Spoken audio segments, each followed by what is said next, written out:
um casamento de conexão faz um casal prosperar mais. Muitas de vocês já me ouviram falar sobre isso, né? Porque no final das contas, gente, qual é o meu objetivo aqui? Prosperidade familiar. Sair de uma família desestruturada, desfuncional, né, em que a gente venha caminhando de dores, repetindo padrões e dores de solidão, frustração e diversos tipos de escassez. Escassez não é só financeira, escassez emocional, escassez de saúde, escassez também financeira, escassez profissional, faço, não sou reconhecida, né? E também solidão, desconexão, casamento distante, isso é escassez. Então, quando um casal, na verdade, entra num movimento de cura, né, de conexão, o casal prospera mais. E aí eu trouxe aqui algumas reportagens, né? E se vocês começarem a pesquisar, né? Eu desafio vocês a pesquisarem se vocês quiserem. Pessoas mais bem-sucedidas tendem a ser as pessoas, né, homens e mulheres, ainda mais homens, tá? Os homens mais bem-sucedidos, as mulheres também, a maioria deles são casados e têm filhos. E vou contar um segredo para vocês, vários filhos. Se vocês pesquisarem os homens mais ricos, a maioria deles. Impressionante, sabe? Famílias. É muito forte esse movimento. Então, e por que isso acontece, né? Existe todo, né? Mas se vocês pesquisarem, vocês vão ver. A maioria dos homens casados ganha mais que os homens solteiros. A maioria das mulheres casadas tende a ganhar. Ah, irmã, mas não é assim, Dana, eu conheço a fulana, eu também, Dana. Tudo bem. Estou dizendo que é um movimento, é uma tendência, tá?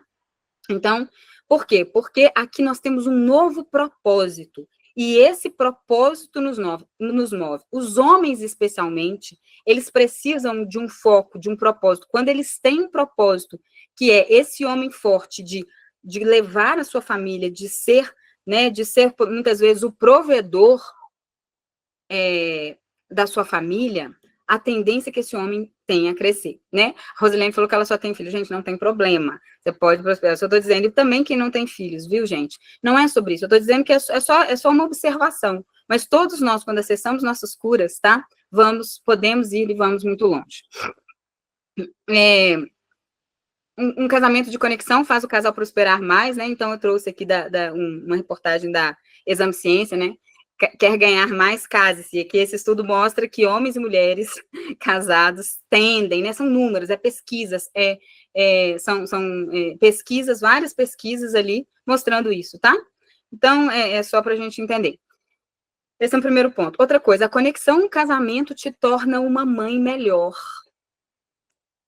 É impressionante isso, né? Quando eu falo com as mulheres, assim, eu falo assim, as mulheres que estão passando por problemas no seu casamento, eu arrisco dizer que todas, sem exceção, estão passando dores também na sua maternidade. Talvez não tenham percebido ainda, porque estão tão envolvidas com as dores do casamento, mas a grande verdade é que quando você está, primeiro, acessa as suas questões profundas, vive um casamento de mais intimidade, conexão, você fica mais tranquila, mais satisfeita, mais segura, você não perde tempo, energia lá pensando o que está acontecendo, tentando resolver um monte de problemas, e isso te torna mais disponível emocionalmente para os seus filhos. Gente, isso é milagroso. Parece uma bobagem, mas não é. Todo mundo aqui que passa por qualquer dor no seu relacionamento sabe o quanto isso nos absorve e o quanto nos torna indisponíveis, irritadas, né, sem tempo, sem disposição para os nossos filhos. A gente tem tempo, às vezes eu até nem trabalho fora e fico o dia inteiro cuidando dos meninos, mas não tenho disposição, não tenho vontade de estar junto. Por quê? Porque eu não amo meus filhos? Porque eu não sou uma boa mãe? Não. Porque eu estou entupida de dores, eu não suporto mais nenhum tipo de demanda sobre mim, né? A dor que eu estou vivendo aqui é muito grande, tá?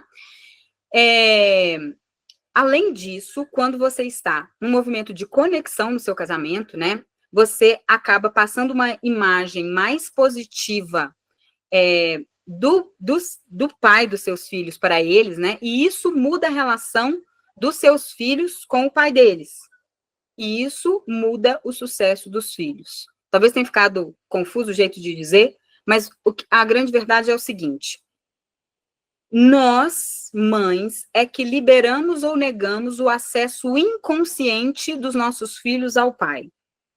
Quando eu carrego muitas dores, não confio no masculino, não confio nos homens, inconscientemente bloqueio o acesso profundo dos filhos ao pai deles. Por quê? Porque eu estou transferindo um problema meu do meu relacionamento, né, para os meus filhos já na relação com o pai. Você pode até achar que você não faz isso. Ah, mas eu não falo mal. Não é sobre falar. Olha, os nossos filhos, essa é uma frase minha também, que eu trabalho desde que eu comecei trabalhando, que eu inicialmente comecei trabalhando com o movimento de maternidade. Os nossos filhos nos leem em segredo. E eles sabem exatamente aquilo que se passa dentro de nós. Então, não é, você pode não falar nada do pai do seu filho, mas o seu filho sente, né, aquilo que se passa. E muitas vezes a criança acaba, os filhos de qualquer idade, né, se afastando inconscientemente do pai, em fidelidade inconsciente à mãe, e isso vai fazer com que os filhos cresçam enfraquecidos. Aí eu trouxe também na verdade, isso é uma publicação, né, no Jornal de Psicologia da Família, como que casamentos felizes contribuem para o bem-estar dos filhos. No caso aqui, está falando sobre adolescentes, no caso desse estudo, tá? Então, casamentos felizes contribuem. É inevitável que quando nós estamos melhores, nossos filhos ficam melhores. Terceiro ponto importante, a satisfação conjugal da mulher influencia a satisfação sexual do casal e leva mais intimidade e conexão para esse casal. Então, quanto mais satisfeita você, mulher, está dentro da sua relação de casal, melhor tende a ser a satisfação sexual no seu casamento, sua e do seu marido. Você influencia mais a satisfação sexual do casamento do que o marido. E isso leva a um ciclo virtuoso, positivo, de mais intimidade e conexão para o casal, tá? Então, quanto melhor você estiver no casamento, então, quanto melhor você estiver consigo mesmo, né?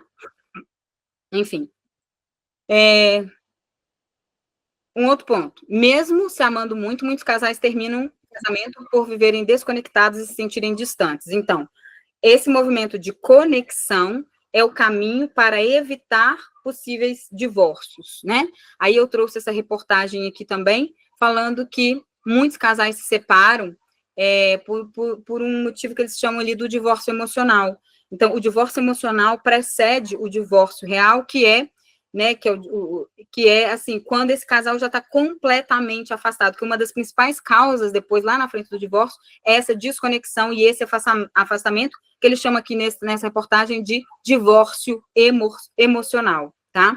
Então, da importância da gente estar atenta à conexão do casamento. E essa questão aqui sobre equilíbrio entre vida pessoal, né, e trabalho, uma reportagem aqui, porque executivas mulheres se divorciam mais. É uma reportagem também, né, um estudo, assim, na verdade, essa reportagem traz um estudo mostrando, tá?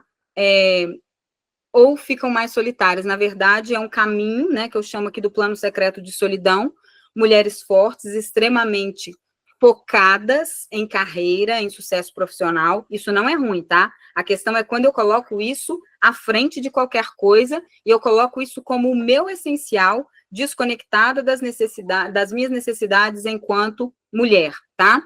E aí, a tendência dessas mulheres é que elas façam demais, porque elas não fazem demais. Uma mulher, uma executiva, uma mulher bem-sucedida, não é uma mulher que realiza muito, executa muito, toma frente, faz isso, faz aquilo outro, aquela mulher super decidida, corajosa, só que geralmente ela toma essa mesma postura que ela toma na vida profissional, sem compreender, dentro do casamento.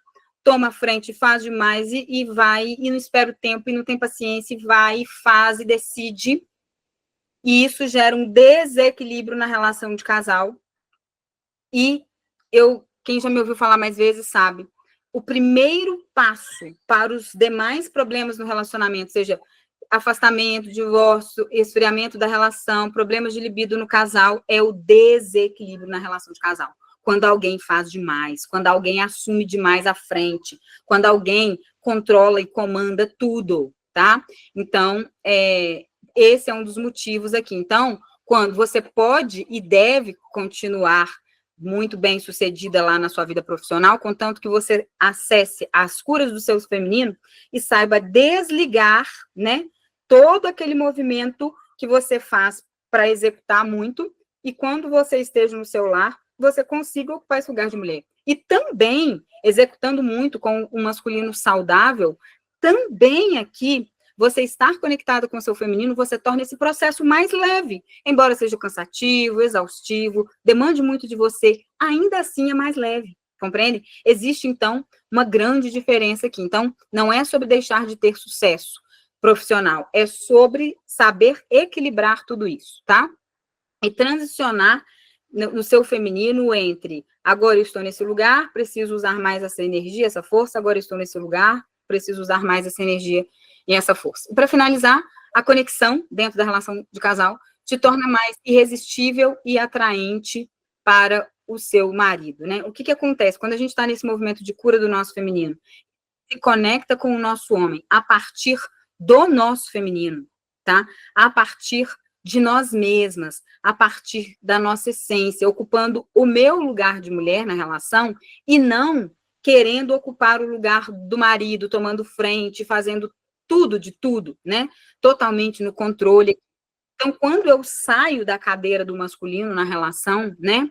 Aquela lei da física, dois corpos não ocupam o mesmo lugar no espaço. Então, quando eu saio do lugar do masculino na relação, quando eu fico no feminino, naturalmente, eu deixo esse espaço aberto e incentivo, né? Não mando, não comando, mas esse homem a sentar na cadeira dele dentro dessa relação. Então, aqui a gente entra num novo movimento de masculino e feminino. Então, olha o que acontece, gente. Esse homem começa a acessar muitas vezes, pela primeira vez na vida dele, ou de uma maneira diferente, esse movimento de estar mais no masculino dele, né? De conseguir ser mais protetor, não necessariamente só provedor, mas protetor, presença emocional. Eles querem. O masculino quer tornar a vida da mulher mais fácil, mais leve, porque isso faz com que ele seja visto com mais admiração. O masculino é movido pela admiração da mulher. Então, quando você consegue esse nível de conexão no seu casamento, você ocupando o seu lugar no feminino, né, e automaticamente deixando esse homem ir para o movimento dele, isso vai fazer com que ele, quando está com você, sinta algo diferente, e ele olha para você e diz assim, engraçado, quando eu estou muito mais forte. Engraçado, quando eu estou com você, eu me sinto mais homem. Ou quando eu me sinto bem, eu me sinto muito bem quando eu estou com você, né? Ele pode não falar, mas ele sente. Tá, beleza. Eu vou falar daqui a pouquinho. A Graziela quer exemplo, tá? E aí, isso vai fazer com que ele queira cada vez mais estar próximo a mim. Isso me torna cada vez mais irresistível, atraente, tá? E isso vai fazer cada vez mais conexão na nossa relação de casal. Bom, vou dar pequenos exemplos, depois a gente vai aprofundando aqui e talvez vai ficando mais claro para vocês, tá? Mas tá bom. Então, por exemplo, como que eu ocupo o meu lugar no feminino? Então, ou eu sou essa mulher que chega, dá comando, voz de comando, manda, dá ordem, não fez ainda, eu já te falei 50 vezes, você ainda não fez, e não sei o quê, né? Então, aqui eu estou no movimento masculino de controle, de querer mudar o outro, quando eu aprendo a confiar. Então, isso é dentro de um processo, isso não é só uma dica que você vai usar assim, mas esse é dentro de um processo. E me vulnerabilizo. E falo, fulano, amor, ou sei lá o nome que você chama do seu marido, fala assim, eu estou precisando bastante de você. Eu estou tentando dar conta dessas tarefas, eu vi que eu não dou conta de tudo, né? Tem como, né, você me ajudar com essa função? Como que a gente pode resolver isso aqui juntos? O que você sugere? Se eu fizer isso, você pode se comprometer com aquela outra parte? Então, por exemplo, né, a gente vai trazendo, vai pedindo, nossa, eu estou precisando muito da sua ajuda, eu preciso de você. Outro exercício maravilhoso, deita no peito do seu homem, deita no peito dele, em silêncio à noite, deita no peito dele. Suspira, na hora que você deitar no peito do seu homem, você vai sentir um lugar de descanso. Porque a energia masculina se concentra no peito, assim como a feminina se concentra no quadril.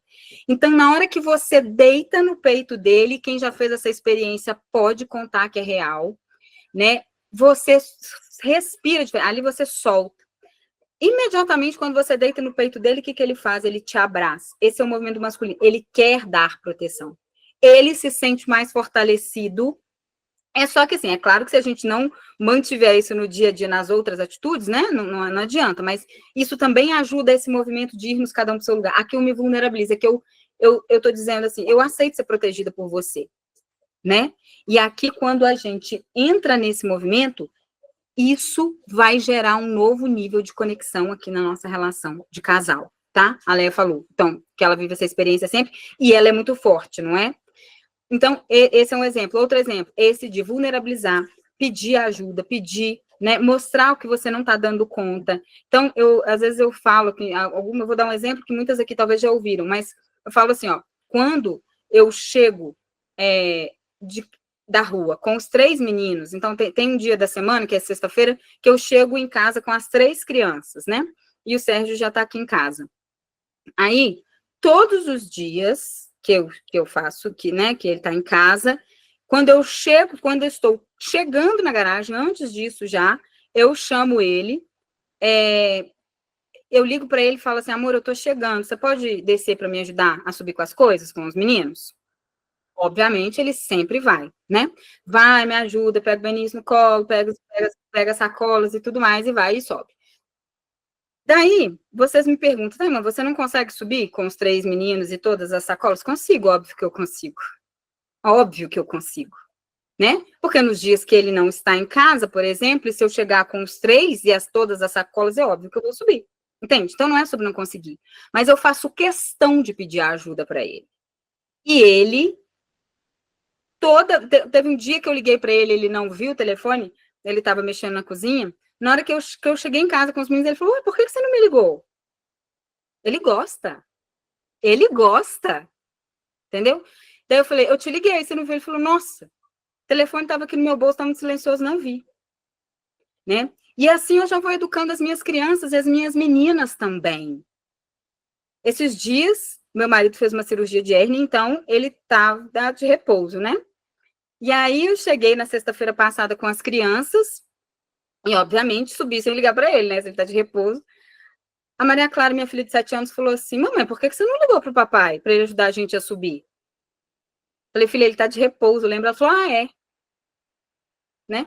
Elas já estão entendendo sobre isso, sabe? O Benício já chorou e falou assim, eu quero que o papai me pega aqui, porque é sempre o Sérgio que tira ele do carro, leva ele no colo e carrega as bolsas, entende? Então, assim, eu dou conta de fazer sozinha? Óbvio, gente, óbvio que eu dou. Mas eu decido fazer diferente, eu decido ir lá e pedir ajuda para ele. Eu decido me vulnerabilizar e falo, amor, não dou conta. Né? Então, nos dias que eu peço para ele várias coisas, eu solicito, eu mostro para ele que eu não estou dando conta. É muito diferente de eu chegar e falar assim, não é possível, você não fez isso ainda não? Né?